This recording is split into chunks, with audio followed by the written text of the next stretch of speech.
اعوذ باللہ من الشیطان الرجیم بسم اللہ الرحمن الرحیم وبہ نستعین وہو خیر الناصر و معین۔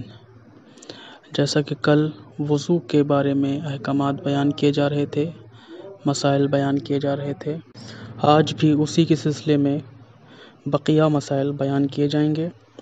مسئلہ نمبر 254 رسالہ عملیہ آیت اللہ العظمیٰ سید علی سیستانی میں بیان ہوتا ہے کہ وضو میں چہرہ اور ہاتھوں کو کتنی مرتبہ دھونا واجب ہے۔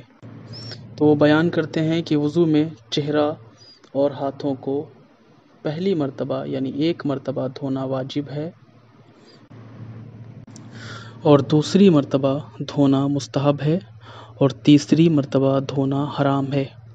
اگر کوئی شخص پہلی مرتبہ یہ نیت کرے کہ وہ پہلی مرتبہ پانی ڈال رہا ہے یا پہلی مرتبہ چہرہ دھو رہا ہے تو وہ اگر 10 مرتبہ بھی پانی ڈالتا ہے تو اس میں کوئی حرج نہیں ہے، لیکن اس کے لیے شرط یہ ہے کہ پہلی مرتبہ اسی وقت شمار ہوگا کہ جب تک پورا عضو دھل جائے، یعنی پورا چہرہ جب تک نہ دھل جائے اس وقت تک پہلی مرتبہ شمار نہیں ہوگا۔ اسی طریقے سے اگر ہاتھ دھویا جا رہا ہے تو کہنی سے لے کر انگلی کے سرے تک کوئی بھی عضو چھوٹنا نہیں چاہیے، باقی نہیں رہنا چاہیے۔ اگر کوئی بھی عضو باقی رہ جاتا ہے تو پہلی مرتبہ شمار نہیں ہوگا۔ 2 مرتبہ دھلنے کے بعد تیسری مرتبہ ہاتھ کو دھونا حرام ہے، اس سے وضو باطل ہو جاتا ہے، وضو صحیح نہیں ہوتا۔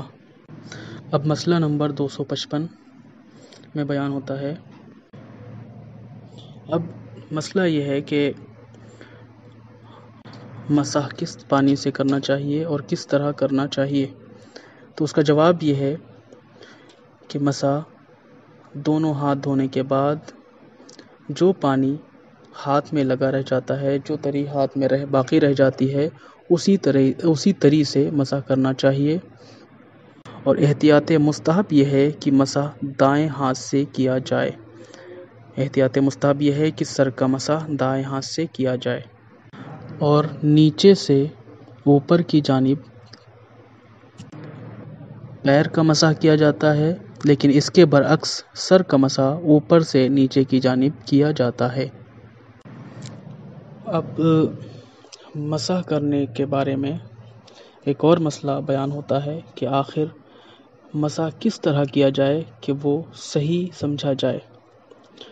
اگر کسی شخص کے بال چھوٹے ہیں تو ضروری نہیں ہے کہ جلد تک پانی پہنچایا جائے، لیکن اگر کسی کے بال اتنے بڑے ہیں کہ اس کے بال چہرے تک آ جائیں تو ضروری ہے کہ مانگ نکال کر اس پر مسح کیا جائے اور کھال تک، جلد تک پانی پہنچایا جائے۔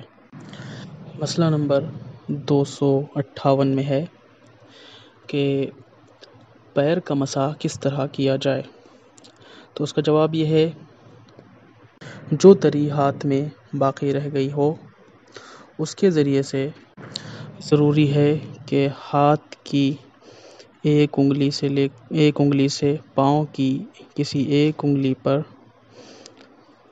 اس طرح مسح کیا جائے کہ انگلی سے شروعات کر کے پاؤں کے جڑوں تک، یعنی ابھری ہوئی ہڈی تک مسح کیا جائے۔ یہ واجب ہے، لیکن مستحب یہ ہے کہ پورے پنجے سے پیر کے پنجے پہ مسح کیا جائے، اور مستحب یہ ہے کہ دائیں ہاتھ سے دائیں پیر کا مسح کرے اور بائیں ہاتھ سے بائیں پیر کا مسح کرے۔ جیسا کہ بیان کیا گیا ہے کہ اگر کوئی شخص پیر کا مسح کرتے وقت ایک انگلی سے بھی کرے تو کافی ہوگا، لیکن بہتر یہ ہے کہ پورے پنجے سے مسح کیا جائے۔ اسی طرح ضروری ہے کہ سر اور پاؤں کا مسح کرتے وقت ہاتھ کو کھینچا جائے، یعنی جب بھی سر کا مسح کیا جائے تو سر کو حرکت نہ دی جائے بلکہ ہاتھ کو حرکت دی جائے۔ سر پر ہاتھ کو رکھ کر مسح کی نیت سے اوپر سے نیچے کی جانب کھینچیں۔ اسی طریقے سے پاؤں پر ہاتھ کو رکھ کر نیچے سے اوپر کی جانب ہاتھ کو کھینچیں۔ پیر کو حرکت نہ دیں۔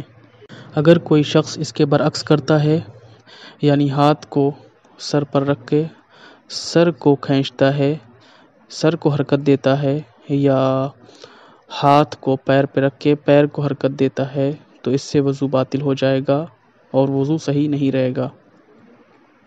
ایسا کرنا درست نہیں ہے، بلکہ ہاتھ کو حرکت دینا ضروری ہے۔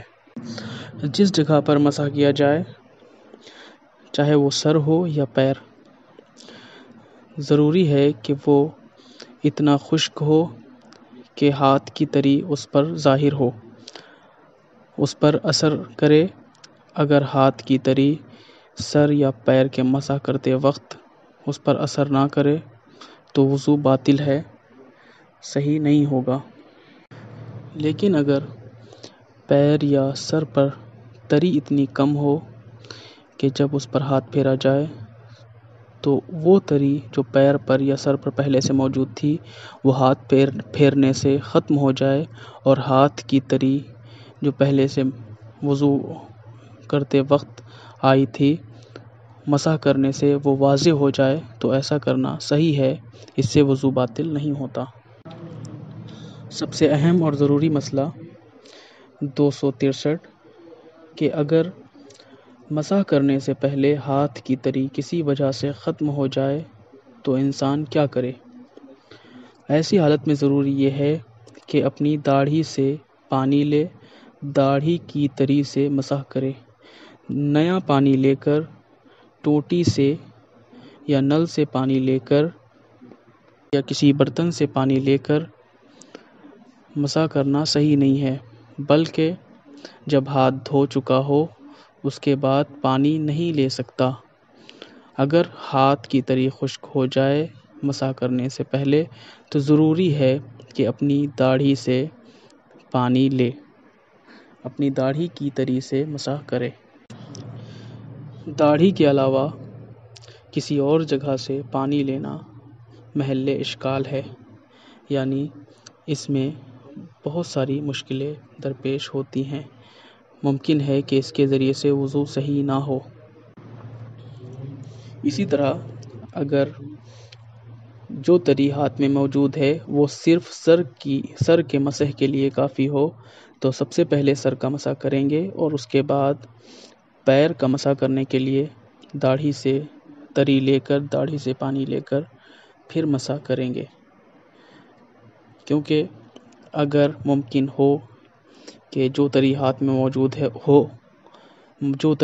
موجود ہے اس سے سر کا مسح کیا جا سکتا ہے، لیکن سر کا مسح کرنے کے بعد ہاتھ میں تری باقی نہ رہے تو ضروری ہے کہ داڑھی سے تری لے کر پیر کا مسح کیا جائے۔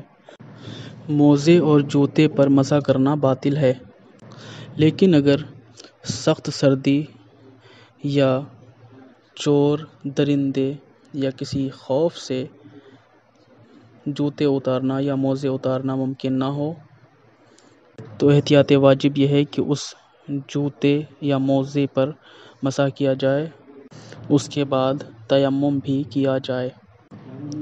اسی طریقے سے تقیے کی صورت میں موزے اور جوتے پر مسح کرنا کافی ہے۔ تقیہ کسے کہتے ہیں؟ تقیہ وہ چیز ہے کہ دشمن کے خوف کی وجہ سے کسی ایسے عمل کو انجام دینا، اس کو دکھانے کے لیے کسی ایسے عمل کو انجام دینا کہ اگر اس عمل کو انجام نہ دے گا تو اس کی جان یا مال یا عزت و آبرو کا خطرہ اور خدشہ ہوگا، تو ضروری ہے کہ اس عمل کو انجام دے دیا جائے کہ جس کی وجہ سے اس کے جان و مال و عزت و آبرو کو خطرہ ہو۔ اگر پاؤں کا اوپری حصہ نجس ہو اور اسے دھونا ممکن بھی نہ ہو اور اس پر مسح کرنا ہو تو ضروری ہے کہ تیمم کیا جائے۔ مسح کرنا ضروری نہیں ہوگا، بلکہ تیمم کر کے اپنے عبادات کو انجام دینا چاہیے۔ یہ تمام مسائل وہ ہیں جو ہماری زندگی میں درپیش ہوتے ہیں، لہٰذا امید یہ ہے کہ ہم سب اپنے واجبات کو انجام دینے کے لیے، اپنے احکامات کو انجام دینے کے لیے ان مسائل کو سیکھیں گے اور دوسروں کو بھی اس سے آشنائی کرائیں گے اور ان کو بھی اس چیز کی ترغیب دلائیں گے کہ وہ بھی ان مسائل کو سیکھیں اور اس پر عمل کریں۔ وآخر دعوانا ان الحمد للہ رب العالمین۔